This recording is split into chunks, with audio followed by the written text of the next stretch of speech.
Hello बेटा, तो आज हमारी 11th अकाउंटेंसी का टॉपिक रहेगा एडवांटेजेस और यूजेस ऑफ अकाउंटिंग। ये हमारे first chapter meaning and objective of accounting का टॉपिक है। मोस्टली मैंने चैप्टर हमारा ये कर दिया है कवर, बस 2 टॉपिक रहते हैं, एक ही एडवांटेजेस वाला, एक क्लास और रहेगी इसी से रिलेटेड जिसमें हम लिमिटेशन डिस्कस करेंगे। तो आज हम डिस्कस करते हैं कि एडवांटेजेस और यूजेस ऑफ अकाउंटिंग, ठीक है, कि इसके क्या हैं एडवांटेजेस, क्या हैं या फिर इसके यूज़ क्या हैं, ये कहाँ कहाँ इसकी ज़रूरत हमें पड़ती है। सबसे पहली जो एडवांटेजेस रहेगी वो रहेगी helpful in management of business. ठीक है, इसको कैसे से समझेंगे हम, इसको 3 तरीके से समझेंगे। किस तरीके से हेल्पफुल होगी ये, जो मैनेजमेंट ऑफ बिजनेस है, मतलब बिजनेस को हम किस तरीके से मैनेज करके चल रहे हैं। ठीक है, तो सबसे पहले जो प्लानिंग होती है हमारी, ठीक है, प्लानिंग मतलब अगर हमारे पास हमें पता है कि कहाँ पर हमारा पैसा ज़्यादा लग रहा है, कहाँ पर हमारी सेल्स कैसे डिक्रीज़ हो रही हैं या फिर हमारी इंक्रीज़ हो रही हैं, कैसे फर्म में पैसा कहाँ पर ज़्यादा इन्वेस्ट किया जा रहा है, ठीक है, तो हमारे पास एक पूरी कैश की समरी होती है। उसके अकॉर्डिंग जो हम कैश फ्लो स्टेटमेंट बनाते हैं ना, उसके अकॉर्डिंग हम क्या करते हैं, प्लानिंग कर लेते हैं कि फ्यूचर में हम क्या क्या काम कर सकते हैं, हमारे पास कितना पैसा है, ठीक है, और उसको कहाँ कहाँ इन्वेस्ट कर सकते हैं। तो ये एक इसका फीचर्स हो जाएगी, फीचर्स मतलब एडवांटेजेस हो जाएगी कि ये प्लानिंग में हमारे लिए क्या है, हेल्पफुल इन प्लानिंग। तो ये मैनेजमेंट के पार्ट ही होते हैं। सेकंड जो हमारा हो जाएगा डिसीजन मेकिंग। देखो भाई, अगर हमें पता है कि हमारे पास कितना पैसा है, ठीक है, और क्या क्या हमारी कहाँ कहाँ सेल है, कहाँ कहाँ पर हमारा पैसा लग रहा है, सेलिंग प्राइस क्या रखेंगे, ठीक है, कस्टमर को कितना डिस्काउंट देना है, तो इस तरीके के हम डिसीजन क्या है इजीली ले सकते हैं। अगर हमारे पास एक सिस्टमेटिक रिकॉर्ड है, हमारे पास सारा का सारा रिजल्ट है हमारा पूरे साल का, हमारे पास कहाँ पर हमने पैसा लगाया, कहाँ से हमारी इनकम रही है, ठीक है, कितना हमारे पास प्रॉफिट अर्न किया है, तो इजीली हम डिसीजन ले सकते हैं कि हमारा जो सेलिंग प्राइस होगा प्रोडक्ट का वो क्या रखेंगे, कितना हम कस्टमर को डिस्काउंट दे सकते हैं। वो जितने भी डिसीजन हमें अकाउंटिंग से मतलब यहाँ से जितनी इन्फॉर्मेशन मिलती है वो सब हमारी हेल्प करती है किसमें, डिसीजन मेकिंग में। एक इसी में मैनेजमेंट ऑफ बिजनेस में ही आ जाता है, कंट्रोलिंग का पार्ट है। ये आप बिजनेस करते हो तो उसमें काफ़ी अच्छे से मतलब बहुत अच्छे से समझा रखा है। कंट्रोलिंग कैसे है कि हम देखते हैं कि जो कॉस्ट है वो फेवरेबल है या नहीं है, रिजनेबल है या नहीं है, मतलब उस पर कुछ ज़्यादा पैसा तो नहीं ख़राब किया जा रहा है। किसी भी जैसे प्रोडक्ट हम रेडी कर रहे हैं तो उसकी जो कॉस्ट बन के आ रही है, ठीक है, मतलब मैन्युफैक्चरिंग में जो कॉस्ट रहती है उस पर ज़्यादा पैसा तो नहीं लग रहा है, उसमें कुछ मतलब हमें कुछ चेंज करना चाहिए नहीं करना चाहिए, उससे रिगार्डिंग जितने भी डिसीजन कहते हैं या फिर उस पर कंट्रोलिंग की जा सकती है कि कितना पैसा उस पर लगा हुआ है, ठीक है, कॉस्ट हमारी कैसे आएगी, वो रिजनेबल है या नहीं है, ठीक है। उसके बाद जो हमारा सेकंड रहेगा, सेकंड जो इसके एडवांटेजेस हैं वो बिल्कुल सिंपल है, जो डेफिनेशन से अब तक हम सीखते आए हैं।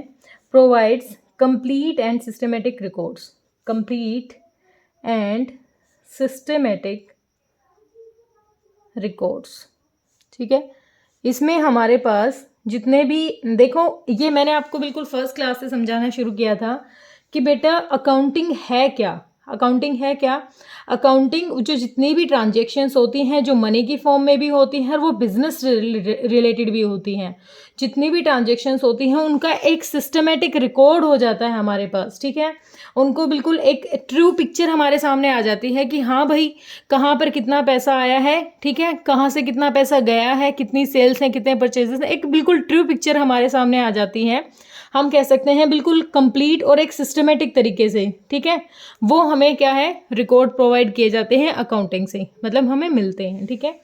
उसके बाद जो थर्ड एडवांटेजेस रहेगी वो है हमारी इंफॉर्मेशन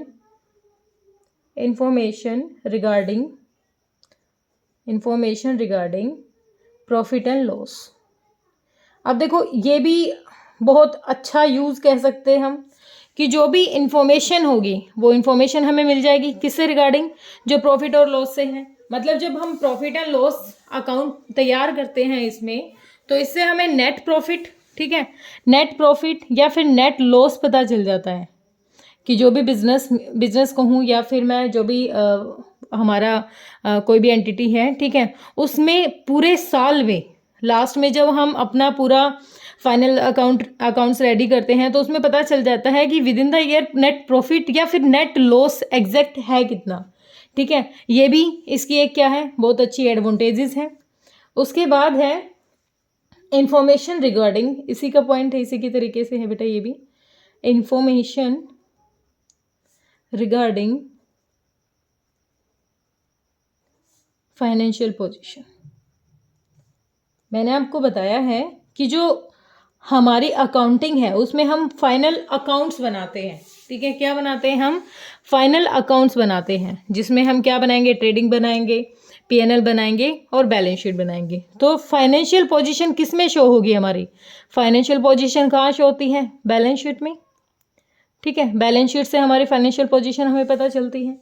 तो ये इसमें बिल्कुल एग्जैक्ट हमारी ये पता चल जाता है कि जब लास्ट में हम अपने सारे के सारे अकाउंट्स रेडी कर लेते हैं, लास्ट में पता चल जाता है बैलेंस शीट से कि पूरा जो साल रहा है उसमें हमारी एसेट्स की कितनी वैल्यू रही है। ठीक है, एसेट्स हमारी कितनी रही है, कुछ घटी है या बढ़ी है, लाइबिलिटीज़ क्या क्या थी, हमने अच्छे से पे ऑफ किया है या नहीं है, वो सारी की सारी चीज़ें एक फाइनेंशियल पोजीशन है हमारी क्या हो जाती है, यहाँ पर हमें दिख जाती है। ठीक है, उसके बाद है, उसके बाद जो नेक्स्ट रहेगी कि जो भी हमारी हाँ, इसके बाद रहेगी हमारी हेल्पफुल रहेगी, किस में, helpful in assessment of tax liability. देखो अगर हमारे पास एक सिस्टमेटिक रिकॉर्ड है तो हमें आइडिया भी हो जाता है और हमारे लिए टैक्स में भी इजी रहता है, जो भी जीएसटी वगैरह लगता है, टैक्स लगता है। ठीक है, उसमें बहुत अच्छी हेल्प मिलती है हमें, क्या मिलती है, एक बहुत अच्छी हेल्प मिलती है, ग्रेट हेल्प हमें यहाँ मिलती है अगर हमारे पास एक अच्छा रिकॉर्ड है। ठीक है, उसके बाद नेक्स्ट हमारा रह जाएगा कि जब किसी भी तरीके की हमें प्रॉब्लम आती है, कोई भी डिस्प्यूट वगैरह हो जाता है, तो उस टाइम एविडेंस के तरीके से हम इसको लीगली इसको यूज़ कर सकते हैं। कोर्ट में हमारा कोई केस चल रहा है, कोई भी रीज़न है, तो एज ए एविडेंस हम इसको क्या दिखा सकते हैं, कोर्ट में दिखा सकते हैं कि हाँ भाई विद इन द ईयर ऐसे ऐसे हमने क्या किया था, अपना प्रोडक्ट रेडी किया है, इतनी हमारी सेल्स रही है, इतना हमारा स्टॉक है या फिर इतने हमारे एक्सपेंस है। वो एक हमारे पास देखो सेम यही चीज़ें आएगी घूम फिर के, सिस्टमेटिक रिकॉर्ड है, कोर्ट में आप इजीली दिखा सकते हो। ठीक है, उसके बाद है नेक्स्ट जो पॉइंट रहेगा हमारा, facilitates sales of business.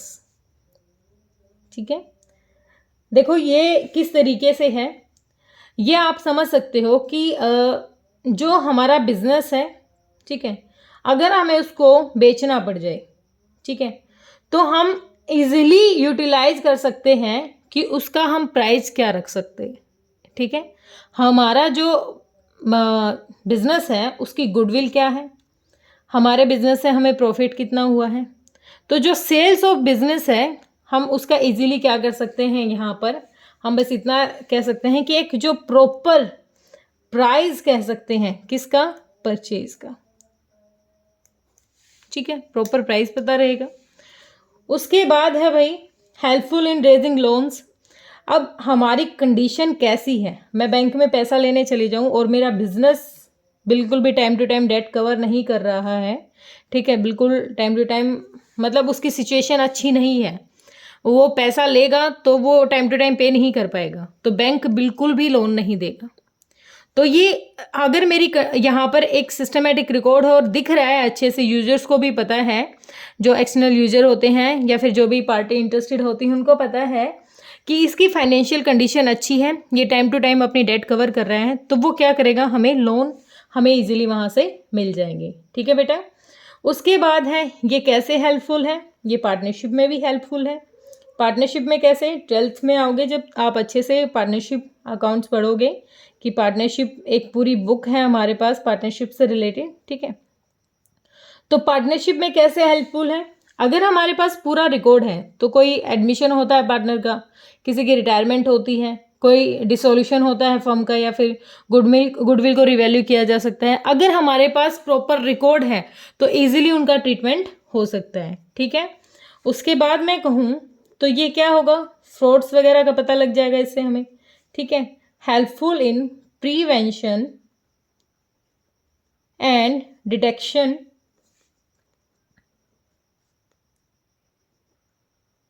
Of errors and frauds, जो भी फ्रॉड्स हैं, ठीक है, और या फिर कोई एरर है उनका पता लग जाता है। पूरे साल में जब हम फाइनल अकाउंट्स बनते हैं तो हमें ये भी पता चल जाता है कि बेटा कोई चीज़ हमसे छूट गई है, ठीक है, तो उसके लिए हमें क्या प्रोसेस करनी है, वो सारी की सारी चीज़ें हमारी क्या होंगी, इसमें रिकॉर्ड होंगी।